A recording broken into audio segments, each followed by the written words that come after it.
오늘의 묵상 한장은 출애굽기 8장입니다. 오늘도 생명의 말씀과 기도의 능력으로 천국을 실감하는 은혜가 있기를 원합니다. 출애굽기 8장 이 내용은 이제 애굽에서 10가지 재앙 중에 3가지 재앙이 소개가 되고 있습니다. 먼저 7장 14절부터 마지막 25절까지는 첫 번째 재앙인 피재앙에 대해서 기록하고 있고, 그리고 8장 1절부터 15절까지는 개구리 재앙입니다. 이어서 16절부터 19절까지는 이 재앙이고, 그리고 20절부터 32절까지 이 내용은 파리 재앙에 대한 내용들이 기록이 되고 있습니다.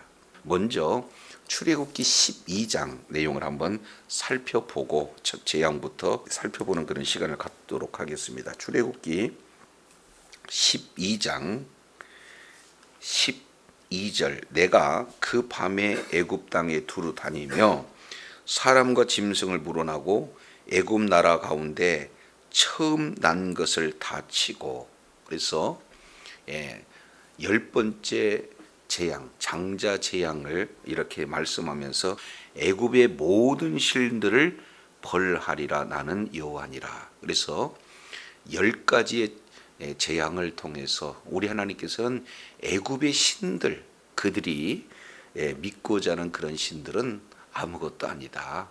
그리고 그 신들을 벌하시는 그런 어떤 목적을 말씀을 하고 있습니다. 그래서 잘 알겠지만 지금 첫 번째 이 피재앙이 어디에서 이루어지느냐? 바로 나일강에서 이루어져요. 그래서 그들은 나일강을 강으로만 여기는 것이 아니라 나일강을 신으로 여깁니다. 그래서 그들에게는 나일강을 큰음신 이렇게 표현하고 있죠.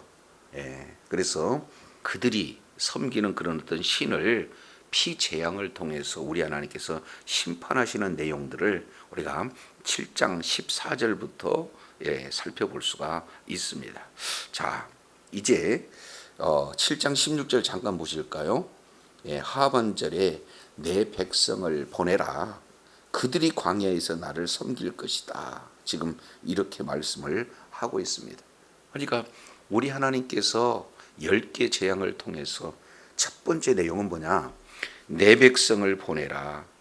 그리고 그 보낸 목적이 단순히 애굽에서 나오는 그런 출애굽만이 목적이 아니라는 거예요.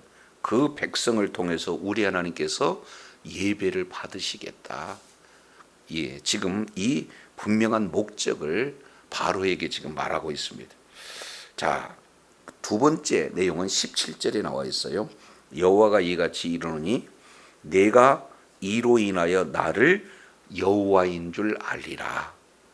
가장 핵심적인 내용은요, 이 재앙을 통해서 심판하는 것이 목적이 아니고 이스라엘 백성들을 구원하는 그 일뿐만 아니라 이제 하나님께서 얼마나 거룩하신 분인지, 하나님께서 얼마나 위대하신 분인지 그 하나님을 알게 하는 것이 궁극적인 목적이다. 이것을 분명히 말씀을 하고 있어요. 그래서 구원에서 예배를 드리는 것과 하나님이 하나님 되심을 알게 하는 그 목적으로 10개 재앙을 지금 우리 하나님께서 내리신다. 이 부분들을 우리가 이게 큰 두 개의 축을 살펴볼 수가 있죠. 자, 그러면서 이렇게 표현하고 있습니다. 17절 하반절에 볼지어다 내가 내 손의 지팡이로 나일강을 치게 되면 그것이 피로 변한다. 이어서 18절 고기들이 나일강의 고기가 죽게 된다. 그리고 세 번째 그 물에서는 악취가 난다. 지금 이렇게 말씀을 하고 있어요. 그래서 결국에 애굽 사람들은 그 물 마시기를 싫어한다는 거예요. 그토록 자기들에게 생명을 주고 자기들에게 풍요를 주는 나일강 이 자체를 이제는 아예 싫어하게 하겠다 하는 의도를 우리 주님께서 모세를 통해서 지금 이렇게 말씀을 하고 있습니다. 그래서 심판을 통해서 이스라엘 백성들에게는 구원이 있지만 동시에 바로 애굽 백성들은 심판을 받게 된다. 이게 동시적 사건으로 지금 나타나게 됩니다. 그래서 목적은 뭐냐?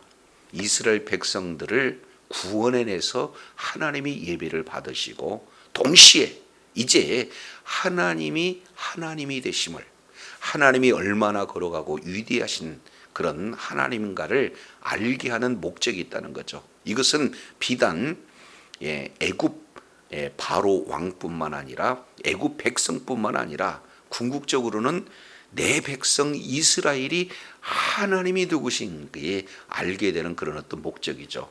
뿐만 아니라 사실은 오늘 출애굽기를 읽고 있는 저와 여러분에게 하나님이 하나님 되심을 알게 하는 목적을 분명히 말씀을 하고 있습니다. 자, 그래서 이제 20절 내용을 보니까 모세와 아론이 하나님이 명하신 대로 행했어요. 그대로 순종했습니다. 이것은 근거는 하나님의 말씀대로 순종하는 내용들을 볼 수가 있죠. 그래서 세 가지. 피로 변합니다. 21절 고기가 죽습니다. 물에서 악취가 납니다. 그로 말미암아 애굽 사람들이 하숫물을 마시지 못해요. 결국에 이제는 그 심판을 통해서 정말로 갈증나는 그런 어떤 인생들의 면모를 지금 볼 수가 있게 되어지는 겁니다. 그래서 이제 그들은요, 신이라고 믿고 있는 이 나일강 크눔 신이 아무런 사실은 저항도 할 수 없는, 축복도 줄 수 없는 그런 허구임을 피로 만드는 그런 재앙을 통해서 우리 하나님께서 보여줘요. 그래서 이제 24절 보니까 애굽 사람들은 하수물을 마실 수가 없어요. 그래서 하숫가를 두루 파서 마실 물을 구하는 목마른 인생의 그런 어떤 전형적인 모습을 이렇게 말씀을 하고 있죠. 자, 7일이 지납니다. 8장 1절 여호와께서 모세에게 말씀을 하시죠. 동일합니다. 내 백성을 보러라. 그리 나를 뭐 한다는 거예요? 섬긴다. 이것이 우리들의 삶의 목적이에요. 우리 하나님께서는 자기 백성을 구원해내서 그리고 그 백성으로 하여금 예배를 받으시기를 원하시는 그런 내용을 계속 지금 반복하고 있습니다. 하나님의 관심 대상은요, 바로 자기 백성에 관심을 두고 있어요.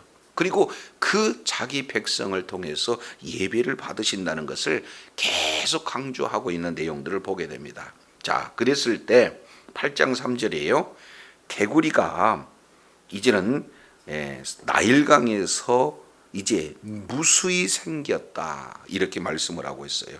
여기서 무수히 생겼다, 샤라츠라는 이 단어의 내용을 보면은 번성하다, 조금 실감나게 표현한다면은 바글바글하다. 이미 나일강에 개구리들이 있었어요. 근데 그 개구리 외에 아주 번성해서 우글거리고 있는 그 개구리의 모습을 지금 표현을 하고 있습니다. 이 개구리 역시 마찬가지로 바로 헤케트다 지금 이렇게 표현합니다. 다산의 신, 풍요의 신을 의미하죠.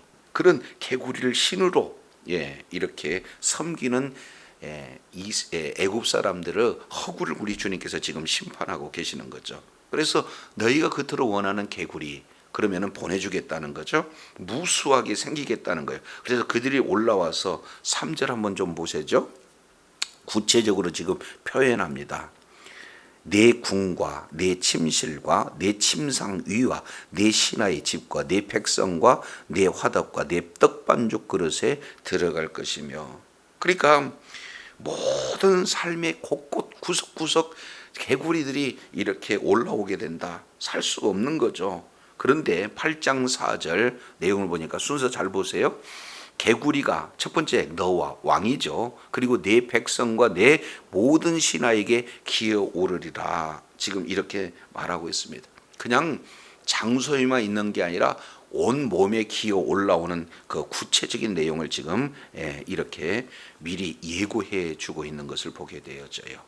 자, 그래서 8장 5절 여호와께서 모세에게 이르되 아론에게 명하여 내 지팡이를 잡고 내 팔을 이런 물 위에 펴게 되면 개구리가 올라오게 할 것이다. 이렇게 말씀하고 있어요.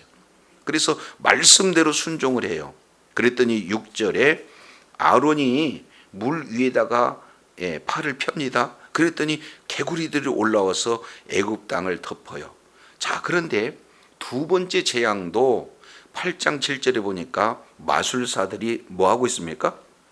자기 요술대로 똑같이 행하고 있는 거예요. 그러니까 정말로 첫 번째 재앙, 두 번째 재앙, 지금 더 가중되는 그런 어리석은 지금 일들을 감행하고 있는 것을 보게 됩니다.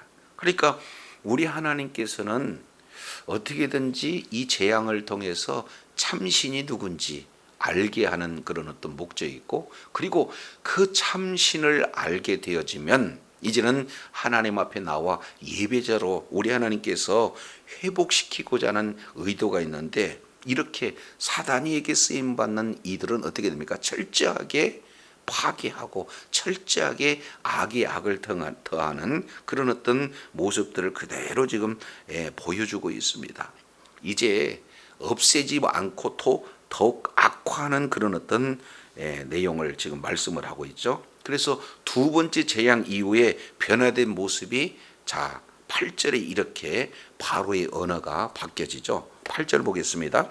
바로가 모세와 아론을 불러 이르되, 누구에게 구하라는 거예요? 여호와께 구하여서 개구리를 나와 내 백성에게 떠나게 하라. 내가 이 백성을 보내리니 그들이 여호와께 희생을 드릴 것이니라. 이렇게 표현하고 있습니다. 여기서 내용을 통해서 보면은 이 바로의 언어 속에 가장 첫 번째 등장하고 있는 내용은 뭡니까? 여호와께 구하라는 거예요. 바로가 5장 2절 내용을 보면은 내 백성을 보내라 처음 말했을 때, 여호와가 누구간데 내가 그의 말을 듣고 이스라엘 보내겠느냐? 나는 여호와를 알지 못한다. 그러니 이스라엘도 보내지 못하리라. 이렇게 했던 그 자가 이제는 모른다던 여호와를 인정하게 되고, 그 여호와 하나님께 기도했을 때 이런 재앙 문제를 해결할 수 있다라고 지금 기도해 달라는 거예요. 그리고 요구대로 이제는 백성들을 보내겠답니다. 자, 그래서 이제 모세가 바로에게 그러면은 어느 때 이렇게 했으면 좋겠습니까? 라고 이렇게 말하니까 8장 10절 내용을 보세요. 내일입니다. 지금 당장의 개구리 재앙을 통해서 살 수 없는 그런 환경이잖아요. 그러면은 언제 개구리를 없앨 수 있도록 하나님께 기도할까요? 라고 했더니 보통 사람 같으면은 바로 해주세요. 이게 맞는데 내일 해달라는 거예요. 그러면은 지금이 아니라 내일 하고 해달라는 것은 이거에 대한 그 숨은 의도가 그 속에 담겨져 있는 거죠. 혹시 일시적으로 이제 없어지지 않을까? 지금 이런 내용이에요. 그래서 이렇게 표현합니다. 10절 중반절에 내용을 보면은 모세가 이르되 왕의 말씀대로 왕으로 우리 하나님 여호와 같은 이가 없는 줄을 알게 할 것입니다. 그렇게 해서 11절에 개구리가 왕과 왕궁과 왕의 신하와 왕의 백성들을 떠나서 하수에만 있을 것입니다. 이렇게 말씀하고 있습니다. 결국에요, 개구리는 어디 있어야 되느냐? 하수에 있어야 되는 거죠. 왕궁에 있어서는 안 되잖아요. 그러니까 우리 하나님께서 이제는 질서를 이렇게 잡아주시는 그런 어떤 내용들을 지금 말씀을 하고 있습니다. 그래서 12절에 모세가 여호와께 간구합니다. 그래서 13절 여호와께서는 모세의 말대로 지금 들어주세요. 그러니까 말씀에 근거해서 기도했고, 그리고 말씀에 근거한 그런 기도를 우리 하나님께서 응답하여 주셔서 세 가지. 자, 이제는 개구리가 나오게 됩니다. 그래서 죽습니다. 사람들은 그 개구리들을 무더기로 쌌습니다. 그래서 그 속에서 뭐가 나는 거예요? 악취가 나는 거예요. 결국에 이제 그들이 그토록 믿고 있는 개구리 신, 헤케트라고 하는 이 신들은 아무것도 아닌 그런 어떤 존재다라는 것을 죽음을 통해서 지금 보여주고 있습니다. 동시에 이제 그러한 신들을 믿고 있는 그런 모든 삶의 모습을 보면은 다 악취나는 그런 어떤 모습을 정확하게 보여주고 있죠. 자, 그런데 문제는요. 자, 이렇게 숨을 쉴 수 없는 그런 어떤 상황 속에서 이제 15절 보니까 숨을 통할 수 있음을 보게 될 때 마음이 완악해져 하나님의 말씀을 듣지 않는 바로의 그런 어떤 모습을 보게 됩니다. 근데 이 내용 역시 마찬가지로 하나님의 말씀 그대로 지금 이렇게 적용되는 거죠. 그래서 하나님께 받은 그 은혜를 망각한, 오히려 하나님의 은혜를 악용하는 바로의 모습을 두 번째 개구리 재앙을 통해서 우리가 살펴보게 됩니다. 이어서 세 번째 8장 16절 이 내용은 이 재앙에 대한 부분이죠. 자, 중반절에 보면은 내 지팡이를 들어 땅에 티끌을 치라. 그러면은 애굽 온 땅에 이가 될 것이다. 이렇게 말씀하고 있어요. 그래서 첫 번째 나일강이 피로 변하는 것, 그리고 개구리, 나일강에서 개구리가 올라오는 것, 이 물통에서 우리 하나님께서 재앙을 하셨다면 이제는 장소가 어떻게 됩니까? 8장 16절 내용을 보니까 땅에 대한 재앙이 이의 재앙으로 세 번째 재앙이 지금 나타나고 있습니다. 자, 그래서 이 역시 마찬가지로 땅의 신이라고 있는 갭신이에요. 그러니까 이들도 단순한 자연 현상에서 만날 수 있는 이라고 보지 않고 그들은 이도 뭘로 봐요? 신으로 지금 섬기고 있는 모습들을 보게 됩니다. 그래서 우리 하나님께서 땅의 티끌을 이로 바꿔서 지금 심판하시는 내용인데, 자, 이번에는요 17절 18절 내용을 보면은 이가 사람과 가축에게 올라서 사람과 가축에 있게 하는 것, 이게 견딜 수 없는 겁니다. 사실은 이라고 표현하고 있는데, 자, 원문 내용은 캔 그래요.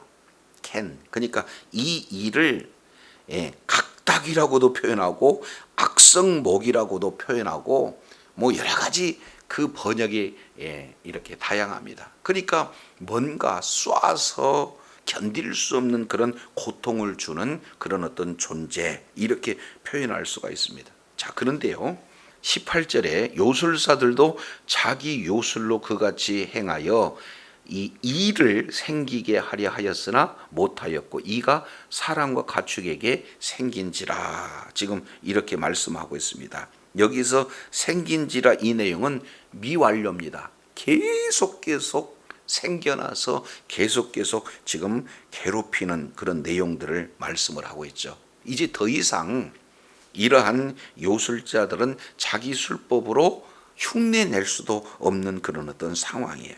그래서 이 세 번째 재앙인 이 재앙을 통해서 19절 내용을 보니까 요술사가 바로에게 말합니다. 이는 하나님의 뭐다? 권능이다. 이렇게 얘기를 하고 있어요. 그런데도 불구하고 믿지는 아니하는 그런 모습들을 보게 됩니다. 자, 그래서 이러한 내용이 8장 20절부터는 뭘로 연결이 되느냐? 파리 재앙으로 지금 연결이 되어집니다. 그래서 이 파리 역시 마찬가지로 하트콕이라고 하는 곤충의 신을 지금 말하고 있습니다. 그러니까 그저 파리, 자연 현상에서 나타나는 파리가 아니라 애굽인들에게 의해서는 곤충의 최고의 곤충이 파리고 그 파리를 신으로 섬기는 그들의 모습을 볼 수가 있죠. 자, 그랬을 때 8장 20절 하반절에 보니까 우리 하나님이 계속해서 반복해서 말씀하시는 내용이 뭡니까? 내 백성을 보내라, 그들이 나를 섬길 것이다. 여기서 섬긴다 하는 내용은 여러 번 말씀을 드렸습니다만 예비한다는 거예요. 우리 하나님께서는 애굽으로부터 구원이 목적이 아니라는 거죠. 그것만이 바로 구원받는 자들을 통해서 예배 받으시는 것이고, 그리고 심판의 궁극적인 목적은 심판의 목적을 두는 것이 아니라 하나님이 얼마나 위대하신가, 하나님이 얼마나 거룩하신가라는 사실을 지금 알게 하는 목적이 있다는 거예요. 자, 그러면서 8장 21절 계속 말합니다. 보내라, 보내라. 그런데 보내지 않으면 어떻게 되느냐? 파리떼를 우리 하나님께서 보내겠다. 이 내용이 여기서 21절 파리떼를 보낸다 하는데 원문 내용을 통해서 보면은 그 파리떼예요. 그러니까 하나님께서 보낸다, 샬라그죠. 그러니까 뭔가 목적을 줘서 보내는 그런 어떤 공식적인 파송을 말하고 있어요. 그러니까 우연히 자연현상에 나온 파리가 아니라 하나님으로부터 보냄을 받은 그런 파리. 이 내용이 아주 가득하다는 겁니다. 자, 그런데 이 네 번째 이 내용을 통해서는 우리 하나님께서 고센 땅에는 파리가 없게 하겠다는 거예요. 그리고 23절 내 백성과 내 백성, 정확하게 백성을 구분하죠. 그래서 이제는 내 백성이 있는 고센 땅에는 파리떼가 없지만 네 백성이 있는 애굽 땅에는 파리떼로 가득하리라. 그 내용은 이유는 21절 하반절에 이로 말미암아 나는 세상 중에 있는 여호와인 줄을 내가 뭐하게 한다? 알게 하기 위한 목적이다. 그래서 계속해서 하나님이 누구신가? 바로가 알게 하는 목적, 그리고 이 애굽 백성들이 알게 하는 목적, 그보다 궁극적으로는 이스라엘 백성들이 알게 하는 목적, 더 나아가서 넓은 의미로는 오늘 우리에게 하나님이 어떤 분인가라는 사실을 알게 하는 목적을 정확하게 지금 의도를 보여주고 계시다라는 것을 보게 됩니다. 자, 그래서 24절 보세요. 여호와께서 그와 같이 하시니. 그러니까 우리 하나님께서는 말씀하시면요, 그 말씀 자체가 역사예요. 그 말씀 자체가 사실은 존재예요. 그 말씀하시면 그 말씀 자체가 사건이에요. 그러니까 여호와께서 그와 같이 하신다. 하나님은 말씀하시면 그대로 이루신다 하는 이 내용들을 보게 됩니다. 그래서 결국 24절 하반절 내용을 보니까 이제는 그 땅이 뭐하게 됐습니까? 황폐하게 되어졌다. 그래서 이제 물에서, 그리고 또 땅에서, 그리고 하늘 공중에서 모든 곳곳에 우리 하나님께서 지금 재앙을 통해서 하나님이 하나님 되심을 정확하게 알게 하신 그런 어떤 내용들을 보게 되어집니다. 이제 우리가 네 가지의 재앙, 7장 14절부터 8장까지 네 가지 재앙을 통해서 살펴보았듯이 이제는 우리 하나님께서 내 백성을 보내라는 거예요. 예비하기 위해서. 그리고 동시에 우리 주님께서 하나님이 되심을 지금 보여주고 있는 내용이 바로 이제 재앙 속에서 우리 하나님께서 말씀하고자 하는 의도를 우리가 살펴봤습니다. 특히 지금 네 번째 이 재앙 가운데는 재앙 속에서도 하나님의 백성은 구별하시고, 그리고 애굽 백성과 철저하게 구별하시는 이런 내용을 살펴볼 수 있죠. 그래서 이제는 요한계시록 내용을 통해서 살펴보면은 큰 재앙 속에서 우리 하나님께서 하나님의 백성과 그리고 심판받을 대상을 구별해 주는 내용을 미리 이렇게 보여주는 그런 어떤 모습도 우리가 살펴볼 수가 있습니다. 오늘 하루의 삶의 현장 속에서 우리 하나님의 관심은 내 백성에 있다는 사실. 그래서 오늘 또 바로와 같은 자에게 붙들려서 아무런 소망 없이 살아가고 그저 노예로서 고통받는 그런 어떤 자들, 우리 하나님께서 이제 모세와 아론을 통해서 그들을 내 백성을 보내라고 요구하시고 하나님이 하나님됨을 보여 이렇게 사명을 감당하게 하셨듯이 저와 여러분이 이제는 하나님으로부터 보냄을 받은 자예요. 그래서 있는 그곳에서 이제 바로 죄악으로 하나의 노예가 되어지고 사탄의 노예가 되어지고 여러 가지 돈의 노예가 되어지고 세상의 모든 문화 속에 노예가 되어서 살아가고 있는 많은 하나님의 백성에게 이제는 예수 그리스도만이 답이다, 예수 그리스도만이 구원자다라는 사실을 전함으로 내 백성을 보내어 구원받는 무리가 하나님 앞에 예배자로 하나님께 영광 돌리는 일에 저와 여러분이 존귀하게 쓰임을 받아서 정말로 나를 구원해 주신 주님께 정말로 감사하며 하나님 앞에 예배하는 예배의 승리자가 될 뿐만 아니라 많은 영혼을 주님의 품으로 이끌어 정말로 하나님께 영광 돌리게 하는 그런 복된 자리에 있어야 될 줄로 믿습니다. 기도하겠습니다. 하나님 아버지,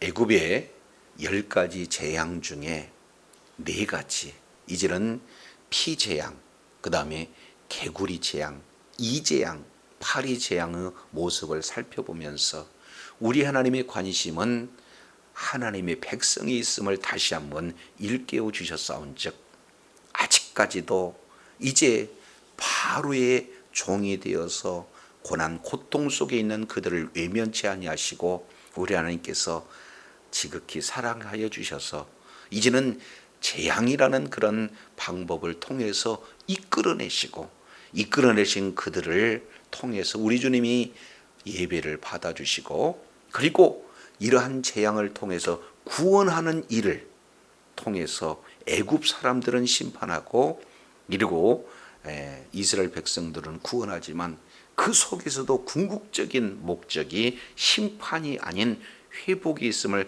다시 한번 일깨워 주셨사온즉 모든 범사에 이제 구원하시는 주님을 찬양하며 예배할 뿐만 아니라 늘 하나님이 하나님이신 바로 알고 주님께 영광 돌리는 복된 자리에 있게 하여 주옵소서. 뿐만 아니라 주신 사명 잘 감당해서 한 영혼이라도 주님의 품으로 돌이키는 일에 존귀하게 쓰임받는 복된 역사 있게 하여 주옵소서. 우리 구주 예수님 이름으로 기도드립니다. 아멘.